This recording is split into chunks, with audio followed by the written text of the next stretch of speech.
Hi friends, എല്ലാവർക്കും നമ്മുടെ പുതിയൊരു വീഡിയോയിലേക്ക് വീണ്ടും സ്വാഗതം. സിന്ധു ആണ്. ഇത് നമുക്ക് വളരെ എളുപ്പത്തിൽ ചന്ന മസാല എങ്ങനെയാണ് തയ്യാറാക്കിയിട്ട് എടുക്കാമെന്ന് നോക്കാം. ഇത് നമുക്ക് ചപ്പാത്തി, വെള്ളയപ്പം, പൂരി അതിൻ്റെയൊക്കെ കൂടെ സൈഡ് ഡിഷൊക്കെ ആയിട്ട് കഴിക്കും ചെയ്യാം. അതുപോലെ തന്നെ വെറുതെയും കഴിക്കാം കേട്ടോ, നല്ല ടേസ്റ്റാണ്. അപ്പോൾ ഈ ഒരു ചന്ന മസാല എങ്ങനെയാണ് തയ്യാറാക്കിയിട്ട് എടുക്കാമെന്ന് നോക്കാം. ചന്ന മസാല തയ്യാറാക്കിയിട്ട് എടുക്കാനായിട്ട് ഞാനിവിടെ 200 ഗ്രാം അളവിൽ വെള്ള കടലയാണ് കേട്ടോ എടുത്തിട്ടുള്ളത്. ഇത് ഞാൻ 8 മണിക്കൂറോളം വെള്ളത്തിലൊക്കെ ഇട്ടിട്ട് കുതിർത്തെടുത്തിട്ടുള്ള കടലയാണ്.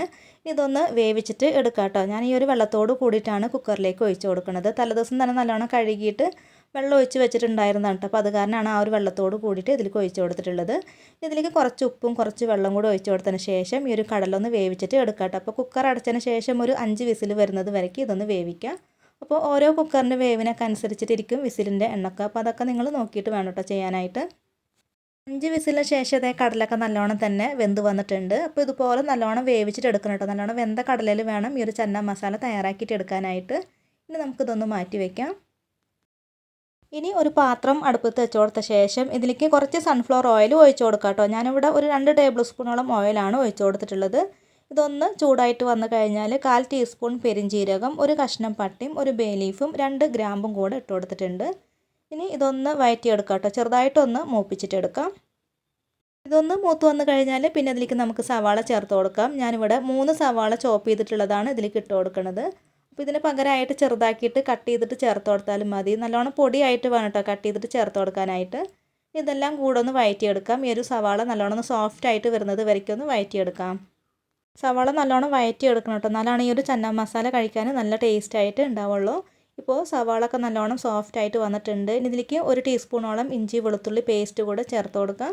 എന്നിട്ട് ഇതെല്ലാം കൂടെ വീണ്ടും ഒന്നും കൂടെ വഴറ്റിയെടുക്കാം. ഇഞ്ചിയുടെയും വെളുത്തുള്ളിയുടെ ഒക്കെ ആ ഒരു പച്ച സ്മെല്ല് പോണ വരയ്ക്ക് വേണം കേട്ടോ നമ്മളിത് വഴറ്റിയെടുക്കാനായിട്ട്. ഇതിപ്പോൾ കുറച്ച് നേരം ഞാനിവിടെ നല്ലോണം തന്നെ വഴറ്റിയെടുത്തിട്ടുണ്ടായിരുന്നു. ഇനി നമുക്കിതിലേക്ക് പൊടികൾ ചേർത്ത് കൊടുക്കാം. ഞാനിവിടെ നല്ല എരിവുള്ള മുളക് പൊടി 1/2 ടീസ്പൂണോളം ഇട്ട് കൊടുക്കുകയാണ്. അപ്പോൾ ഈ ഒരു മുളക് പൊടിയുടെ അളവൊക്കെ നിങ്ങളുടെ എരിവിനൊക്കെ അനുസരിച്ചിട്ട് എടുക്കാം കേട്ടോ. കൂടെ തന്നെ 1/4 ടീസ്പൂൺ മഞ്ഞൾപ്പൊടി ഇട്ട് കൊടുക്കാം. ഈ ഒരു മഞ്ഞൾപ്പൊടിയൊക്കെ ഇട്ട് കൊടുത്ത് കഴിഞ്ഞാൽ പിന്നെ ഇതിലേക്ക് 1 ടീസ്പൂൺ മല്ലിപ്പൊടിയും 1/4 ടീസ്പൂൺ ജീരകത്തിൻ്റെ പൊടിയും പിന്നെ 1/4 ടീസ്പൂൺ ഗരം മസാല പൊടി കൂടെ ചേർത്ത് കൊടുക്കാം. എന്നിട്ട് ഇതെല്ലാം കൂടെ നന്നായിട്ടൊന്ന് വഴറ്റിയിട്ട് കൂടെ എടുക്കാം കേട്ടോ. ഈ ഒരു പൊടികളുടെ ആ ഒരു പച്ചമണമൊക്കെ ഉണ്ടാവില്ല, അത് പോകുന്നത് വരയ്ക്കൊന്ന് വഴറ്റിയെടുക്കാം. അടുപ്പ് ഏറ്റവും ലോ ഫ്ലെയിമിൽ വെച്ചിട്ട് വേണം ഇത് വഴറ്റിയെടുക്കാനായിട്ട്. അതല്ലെങ്കിൽ ഈ ഒരു പൊടികളൊക്കെ പെട്ടെന്നൊക്കെ ഇങ്ങനെ കരിഞ്ഞിട്ടൊക്കെ പോകും. ഇതിലേക്ക് ഞാൻ ഈ ഒരു സമയത്ത് ഉപ്പ് ചേർത്ത് കൊടുക്കണില്ല. ഉപ്പ് ഞാനിവിടെ പിന്നീടാണ് ഇട്ട് കൊടുക്കുന്നത്. അപ്പോൾ മസാലപ്പൊടികളൊക്കെ ചേർത്തിട്ട് ഇത് നല്ലോണം തന്നെ ഒന്ന് വഴറ്റിയെടുത്തിട്ടുണ്ട്. ഇനി ഇതിലേക്ക് നമുക്ക് തക്കാളി പേസ്റ്റ് ഒഴിച്ച് കൊടുക്കാം. അപ്പോൾ ഞാനിവിടെ 3 തക്കാളിയാണ് കേട്ടോ അതിലേക്ക് അരച്ചിട്ട് ഒഴിച്ച് കൊടുത്തിട്ടുള്ളത്. ഒട്ടും വെള്ളമൊന്നും ചേർക്കാതെ വേണം തക്കാളി അരച്ചെടുക്കാനായിട്ട്. ഇനി ഇതെല്ലാം കൂടെ വീണ്ടും ഒന്നും കൂടെ ഇളക്കിയിട്ടൊന്ന് വഴറ്റിയെടുക്കാം.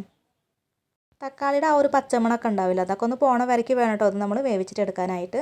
ഇതിപ്പോൾ നല്ലോണം തന്നെ ഞാനിവിടെ വഴറ്റിയെടുത്തിട്ടുണ്ട്. ഇനി ഇതിലേക്ക് നമുക്ക് നേരത്തെ വേവിച്ച് വെച്ചിട്ടുണ്ടായിരുന്ന കടല ആ ഒരു വെള്ളത്തോട് കൂടിയിട്ട് ഇതിലേക്ക് ഒഴിച്ച് കൊടുക്കാം.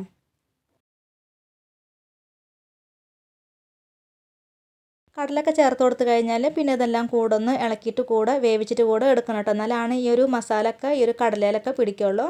പിന്നെ ഈ ഒരു സമയത്ത് ഉപ്പൊക്കെ നോക്കിയിട്ട് വേണമെങ്കിൽ ചേർത്ത് കൊടുക്കാം കേട്ടോ. അപ്പോൾ ഞാനിതിലേക്ക് കുറച്ച് ഉപ്പൊക്കെ ഇട്ട് കൊടുക്കുന്നുണ്ട്. ഈ ഒരു കടല വേവിക്കുന്ന സമയത്ത് ഉപ്പ് ഇട്ട് കൊടുത്തിട്ടുള്ളതായിരുന്നു. അപ്പോൾ അത്യാവശ്യം ഈ ഒരു വെള്ളത്തിലും കടലയിലൊക്കെ ഉപ്പൊക്കെ ഉണ്ടാവും. അപ്പോൾ ഉപ്പൊക്കെ രണ്ടാമത് ചേർത്ത് കൊടുക്കുമ്പോൾ നോക്കിയിട്ട് വേണം കേട്ടോ ചേർത്ത് കൊടുക്കാനായിട്ട്. ഉപ്പൊക്കെ ചേർത്ത് കൊടുത്ത് ഒന്ന് മിക്സ് ആക്കിയിട്ട് എടുത്തു കഴിഞ്ഞാൽ പിന്നെ ഈ ഒരു കടല കുറച്ചൊന്ന് ഉടച്ചെടുക്കാം കേട്ടോ. എന്നാലാണ് ഈ ഒരു ചന്ന മസാല കുറച്ച് തിക്കായിട്ടൊക്കെ ഉണ്ടാവുള്ളൂ. അപ്പോൾ മുഴുവനായിട്ട് ഈ ഒരു കടല ഉടച്ചെടുക്കേണ്ട ആവശ്യമൊന്നുമില്ല. കുറച്ച് മാത്രം ഈ ഒരു തവി വെച്ചിട്ടൊന്ന് ഉടച്ചെടുത്താൽ മാത്രം മതി.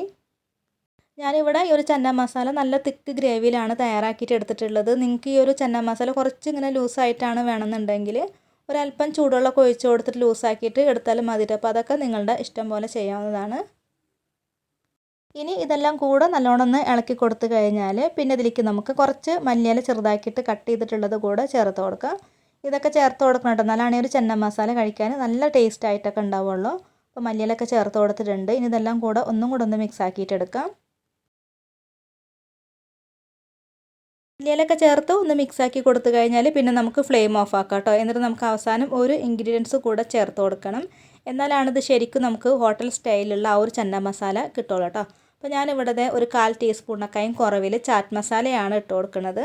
എന്നിട്ട് ഇതെല്ലാം കൂടെ ഒന്ന് മിക്സ് ആക്കിയിട്ട് കൊടുക്കാം കേട്ടോ. അപ്പോൾ ഇത്രയേ ഉള്ളൂ. വളരെ ടേസ്റ്റി ആയിട്ടുള്ള ഈ ഒരു ചന്ന മസാല ഇവിടെ റെഡി ആയി കഴിഞ്ഞു.